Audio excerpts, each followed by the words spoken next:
back to the Leadership Innovation series, and today we're going to talk about exposing yourself. And I don't mean exposing yourself in that way, I mean exposing yourself to other industries and even other cultures to go and get the ideas back into your organization.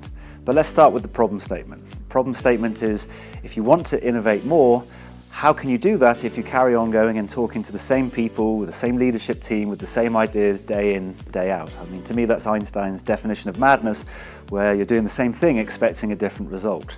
So as a starting hypothesis, you should do something different. And one thing that you should be doing is getting out there and looking at other industries and businesses that are perceived as being incredibly innovative and successful, and trying to understand what it is that they've done to get to that particular point.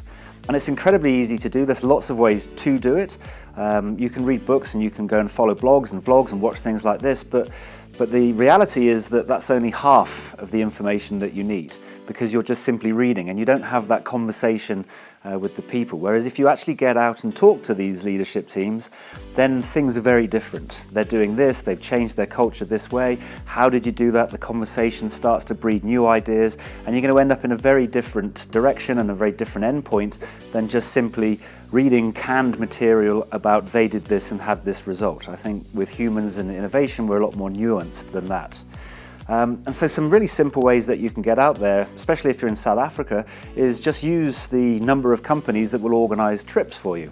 I was lucky to go and meet Nathan Pollock recently, who runs the company Innovate, and it's fantastic. They'll organise whole trips to take you over to Silicon Valley or to Shanghai or to Tel Aviv or any of these innovation hotspots, and go and set up a program for you over 2 or 3 days where you actually go and get to meet leaders from some fantastic organisations. If your budget doesn't extend, or you don't have the time to go out to those far off locations, then you could do a lot worse than just looking at some of the local companies in South Africa that are doing fantastic things. I recently joined Colin Brown and the Happy Sampet gang, where we went and had a look at Different Life, who are doing insurance in an incredibly different way, and Comair, who have been one of the most successful firms on the JSE over the last decade in what I think you'd have to agree is an incredibly competitive industry, as they look after the Kahlua and the BA brands, and yet they've been massively successful.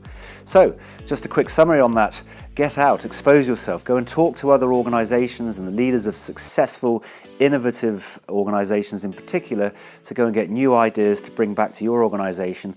And don't do it just by yourself. Take your leadership team with you, and actually set in your mind that you want to do this at least once every quarter or once every half year, because it's incredibly important, I think, if you want to have an innovative culture, to go and get input outside of your organisation. If you want to bring your leadership team over to the Equinox and have more of these types of discussions, we'll put up all of the contact details in just a moment.